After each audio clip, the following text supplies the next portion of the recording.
OnePlus பிராண்டோட flagship மேல இருக்க நம்பிக்கையில 20,000 ரூபாயில வாங்கினா கூட நான் OnePlus தான் வாங்குவேன். நீங்க நிறைய பேர் இருக்காங்க. ஏங்க பெட்ரோமேக்ஸ் லைட்டே வேணுமா? ஆமாங்க. ஆனா 20,000 ரூபாய் பட்ஜெட்ல நம்மளுக்கு கிட்ட OnePlusல இருந்து வரக்கூடிய ஒரே ஒரு மாடல் என்னன்னு கேட்டீங்கன்னா இந்த Nord C2 Lite அப்படின்ற ஒரு மாடல் தான். ஆனா அதை அப்கிரேட் பண்ணி Nord CE3 Lite இன்னைக்கு விட்டுருக்காங்க. இந்த மொபைலை தான் ஓபன் பண்ணி பார்த்து உள்ள என்னென்ன இருக்கு, அப்படி என்ன இவங்க C2 Liteல இருந்து C3 Liteல அப்கிரேட் பண்ணியிருக்காங்க அப்படின்னு பார்க்க போறோம். அதுக்கு முன்னாடி நீங்க இன்னும் நம்ம சேனலை சப்ஸ்கிரைப் பண்ணலன்னா மறக்காம சப்ஸ்கிரைப் பண்ணிடுங்க. நீங்க எதுக்கு வெயிட் பண்ணு, வாங்க வீடியோவில் போயிடலாம்.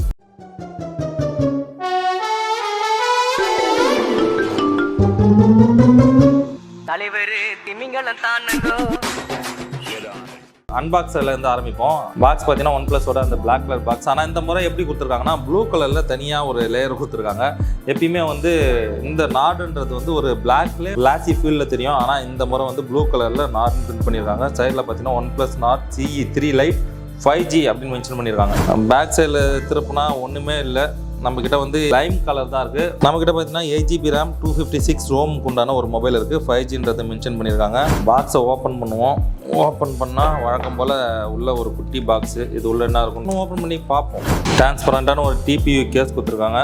குவாலிட்டி ஓகே, ஓரளவுக்கு நல்லாவே இருக்குது. ரெட் கேபிள் கிளப்போட கார்டு கொடுத்துருக்காங்க. நாடு ஸ்டிக்கர்ஸ் கொடுத்துருக்காங்க. அடுத்தது இந்த புக்லெட்ஸ் நிறையா கொடுத்துருக்காங்க. ஒரு சிம் எஜெக்ட் பின் ஒன்று கொடுத்துருக்காங்க. உள்ளே வந்தால் மொபைல் கொடுத்துருக்காங்க. ஆக்சுவலாக இது வந்து லைம் கலர், இது க்ரீன் கலரில் வந்து ஒரு டிஃப்ரெண்ட்டான ஒரு கலராக இருக்குங்க. நல்லா இருக்குது, லுக்கு கலரே நல்லா இருக்குது, டிஃப்ரெண்ட்டாக சூப்பரான ஒரு கலராக தான் இருக்குது. இதில் பிளாக் கலரும் வந்து அவைலபிளாக இருக்குது. சரி, மொபைலை ஓரம் வைப்போம். ஓரம் வச்சுட்டு உள்ளே வேறு என்ன இருக்குன்றதை பார்ப்போம். ஒரு 80 வாட்ஸ் சார்ஜர் ஒன்று கொடுத்துருக்காங்க. சூப்பர் ஹூக் சார்ஜர் கொடுத்துருக்காங்க. இந்த சார்ஜருக்கு பின்னாடி வருவோம்.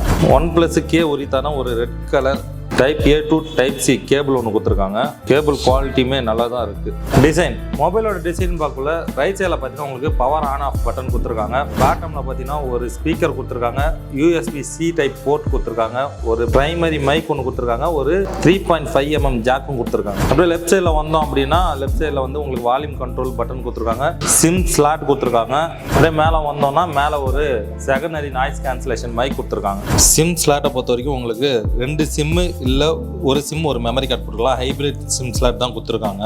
மெமரி கார்டில் உங்களால் 1 TB வரையும் நம்ம ஸ்டோரேஜை எக்ஸ்டெண்ட் பண்ணிக்க முடியும். ஃப்ரண்ட் சைடு பார்த்தீங்கன்னா ஒரு பஞ்ச் ஹோல் டிஸ்பிளே கொடுத்துருக்காங்க. பேக் சைடில் பிளாஸ்டிக் தான். ஆக்சுவலாக இது கிளாசி ஃபினிஷிங் இருக்குது. ஆனால் இது ஒரு பிளாஸ்டிக். சைடில் வர ஃப்ரேமும் பார்த்தீங்கன்னாலும் பிளாஸ்டிக்கில் தான் கொடுத்துருக்காங்க.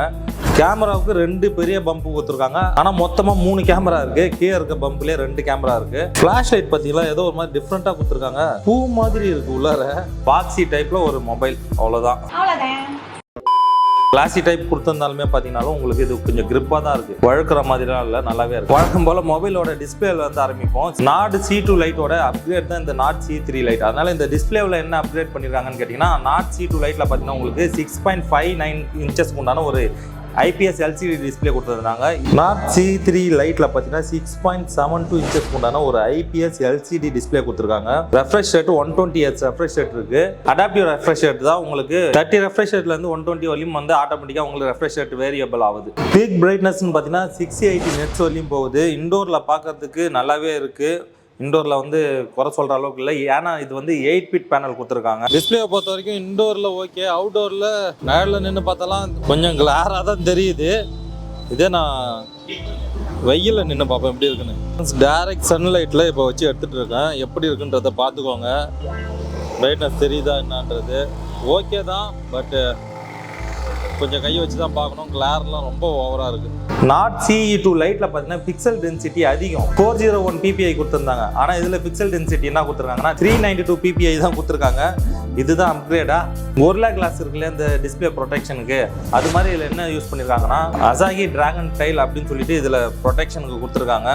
சரி, பரவாயில்ல, அது ஒரு அப்கிரேட் மாதிரி தான் தெரியுது. இதில் ஸ்க்ரீன் சைஸை தவிர வேற எதுவுமே வந்து CE2 Liteல இருந்து CE3 Liteக்கு எதுவுமே பெருசாக அப்கிரேட் பண்ணல. அதில் என்ன ஸ்க்ரீன் யூஸ் பண்ணாங்களோ அதே ஸ்க்ரீன் தான் IPS LCD டிஸ்பிளே. ஆனால் என்ன ஒன்று, சைஸை மட்டும் கொஞ்சம் பெருசாக ஆக்கியிருக்காங்க. OnePlus நினச்சிருந்தா 20,000 ரேஞ்சில் ஒரு LED டிஸ்பிளேயோ கொடுத்துருக்கலாம். நான் நினைச்சா பண்ணலாம் ஸோ,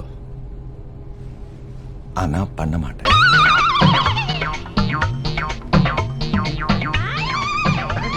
இந்த பட்ஜெட்டுக்கு இந்த மொபைலில் பார்த்தீங்கன்னா SDR10 சப்போர்ட் கூட இல்லை. சவுண்டை பொறுத்த வரைக்கும் பிரச்சனையே இல்லை. ஸ்டீரியோ ஸ்பீக்கர் தான் கொடுத்துருக்காங்க. சவுண்டு வந்து நல்லா லவுடாகவும் இருக்குது, அதே நேரத்தில் நல்லா டைனாமிக்காகவும் இருக்குது. சவுண்டை பொறுத்த வரையும் எந்த ஒரு குறையுமே இந்த மொபைலில் நம்மளால் சொல்லவே முடியல.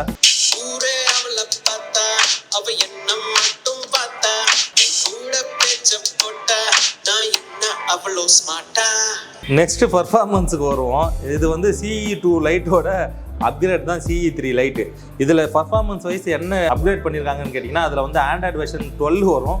இதில் ஆண்ட்ராய்டு வெர்ஷன் 13 வருது. பேஸ்ட் ஆன் ஆக்சிஜன் OS 13.1 OSல மட்டும்தான் இவங்க வந்து அப்கிரேட் பண்ணியிருக்காங்களே தவிர சிப் செட்னு பார்த்தீங்கன்னா உங்களுக்கு ஸ்னாப்டிராகன் 695 சிப் செட் தான் கொடுத்துருக்காங்க. CE2 லைட்லையும் பார்த்தீங்கன்னா அதே சேம் சிப் செட் தான். ஆக்சிஜன் OS பொறுத்தவரையிலும் ஒரு நல்ல OSனே சொல்லலாம். ஸ்மூத்தான OS நல்லா இருக்கும். கஸ்டமைஸ் பண்ணுறதுலாம் நிறைய ஆப்ஷன்ஸ் கொடுத்துருப்பாங்க. ஸோ ஆக்சிஜன் OS பொறுத்தவரையிலும் OSல எந்த ஒரு பிரச்சனையுமே நம்மளால சொல்ல முடியாது. இந்த பட்ஜெட்டுக்கு இவங்க ஸ்னாப்டிராகன் 695 சிப் செட் கொடுத்ததுக்கு மீடியாடெக்ல இருந்து 920 சிப் செட் கூட கொடுத்துருக்கலாம். அது இதை விட வந்து ஒரு நல்ல சிப்செட்னு சொல்லலாம். பர்ஃபார்மன்ஸ் வைஸ் அது கொஞ்சம் பெட்டரா இருக்கும். கேம்லாம் ஆடுறதுக்கு இதை விட அது கொஞ்சம் பெட்டராகவே இருக்கும். இதுவும் OnePlus நினைச்சிருந்தா சிப்செட்டை அப்கிரேட் பண்ணியிருக்கலாம். ஆனால் பண்ணாமல் விட்டுட்டாங்க. இப்படி சாமத்தியமா தொழில கத்துக்கிட்டு சைன் பண்ணியிருக்கோம்யா. ஸ்னாப்டிராகன் 695 பார்த்தீங்கன்னா உங்களுக்கு அவ்வளோ மோசமான சிப்செட்லாம் இல்லை. டே டு டே யூசேஜுக்கு பார்த்தீங்கன்னா நல்லாவே இருக்கும். ஆனால் ஹெவியான கேம்ஸ்லாம் ஆடுறீங்க, ஹை கிராஃபிக்ஸ் கேம்ஸ்லாம் ஆடுறீங்க அப்படின்னா கொஞ்சம் கஷ்டம் தான். ஒரு அரை மணி நேரம் யூஸ் பண்ணீங்கன்னா கண்டிப்பாக பயங்கரமாக ஹீட் ஆகும். ஆனால் பர்ஃபார்மன்ஸ் வைஸ் பார்த்தீங்கன்னா பர்ஃபார்மன்ஸ் அந்த அளவுக்குலாம் குறையாது. ஸ்டார்டிங்ல எப்படி இருந்ததோ அதே போல தான் இருக்கும் ஹீட் ஆனாலும் கூட. இப்போ OnePlus CE2 லைட்டுக்கும் CE3 லைட்டுக்கும் அப்படின்னு பெருசாக அப்கிரேட் கொடுத்துட்டேன்னு தெரியல. அப்கிரேட் கொடுத்துட்டேன்னு பீத்திக்கிட்டு இருக்கேன். ரேமை பொறுத்த வரைக்கும் 8GB ரேம் பேஸ் வேரியன்ட் கிடைக்குது. ரேம் டைப் பார்த்தீங்கன்னா உங்களுக்கு LPDDR4X கொடுத்துருக்காங்க. ரோமை பொறுத்த வரைக்கும் 128GB இன்டர்னல் மெமரியும் 256GB இன்டர்னல் மெமரியும் வருது. ஸ்டோரேஜ் டைப் பார்த்தீங்கன்னா உங்களுக்கு UFS 2.2 கொடுத்துருக்காங்க. வெர்ச்சுவல் ரேம் சப்போர்ட் இருக்கிறதுனால நம்மளால 8GB வரையும் மேக்ஸிமம் ரேமையும் எக்ஸ்டெண்ட் பண்ணிக்கலாம். மல்டி டாஸ்கிங்லாம் கொஞ்சம் யூஸ்ஃபுல்லாக இருக்கும். ஆக்சுவலாக பார்க்க போனால் இந்த ரேம் டைப்பும் ஸ்டோரேஜ் டைப்பும் பார்த்தீங்கன்னா நாட் CE2 லைட்டில் என்ன கொடுத்தாங்களோ அதே சேம் டைப்பை தான் இந்த நாட் CE3 லைட்லையும் கொடுத்துருக்காங்க. அதுலேயும் பெருசாக அப்கிரேட் ஒண்ணுமே இல்ல. இங்கேயும் போச்சு ஏண்டா ராஸ்கோல்.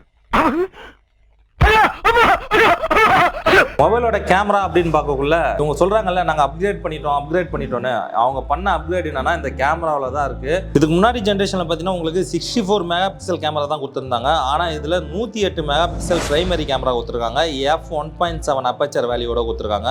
சாம்சங் HM6 அப்படின்ற ஒரு சென்சாரும் இதுல யூஸ் பண்ணியிருக்காங்க. 2 mega pixel depth camera f2.4 aperture வேல்யூவோட, 2MP macro camera f2.4 aperture வேல்யூவோட.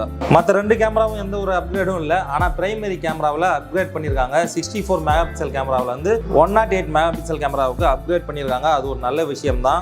இதில் எடுத்த ஃபோட்டோஸ் எப்படி இருக்குன்றது பார்ப்போம். ஃபோட்டோலாம் வந்து அந்த அளவுக்குலாம் இல்லை. 108 mega pixel camera, Samsung sensor, அது பார்த்தீங்கன்னா ரொம்ப பேசிக்கான ஒரு சென்சார். ஸோ ஃபோட்டோஸ்லாம் அந்த அளவுக்குலாம் இல்லை. இந்த போர்ட்ரேட்னு ஒன்று கொடுத்துருக்கானுங்க பாருங்க.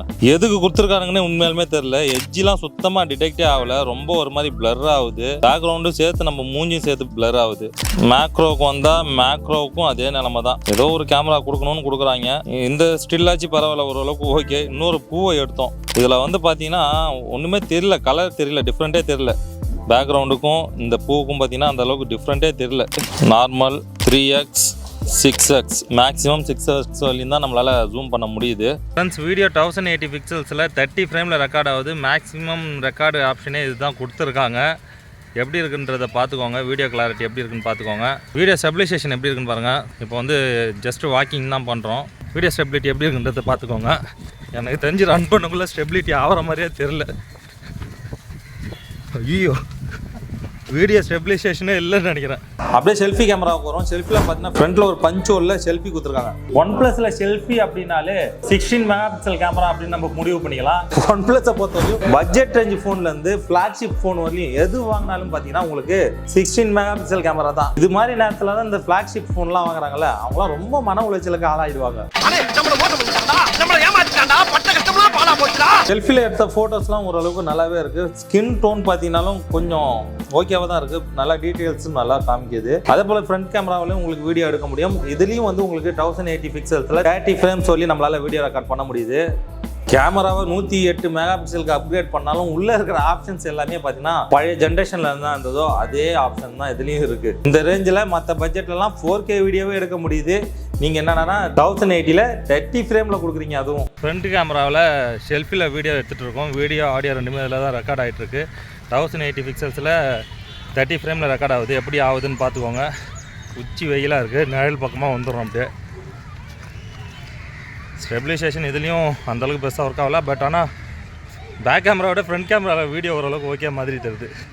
உண்மையாக சொன்ன போன மொபைல் ஒன்று கவர் பண்ணியிருந்தோம் 11Rன்னு சொல்லிட்டு ஒரு மொபைலை கவர் பண்ணியிருந்தோம். OnePlus உள்ள வரவங்களுக்குள்ள எப்படி ஒரு பயங்கரமான ஹைப்பில் வந்தாங்களோ அதே போல் ஒரு தரமான மொபைலை லான்ச் பண்ணிட்டாங்கன்னு பெருமையாக புகழ்ந்துருந்தோம். என் மூஞ்சிக்கு முன்னால புகழாத, அது எனக்கு பிடிக்காது.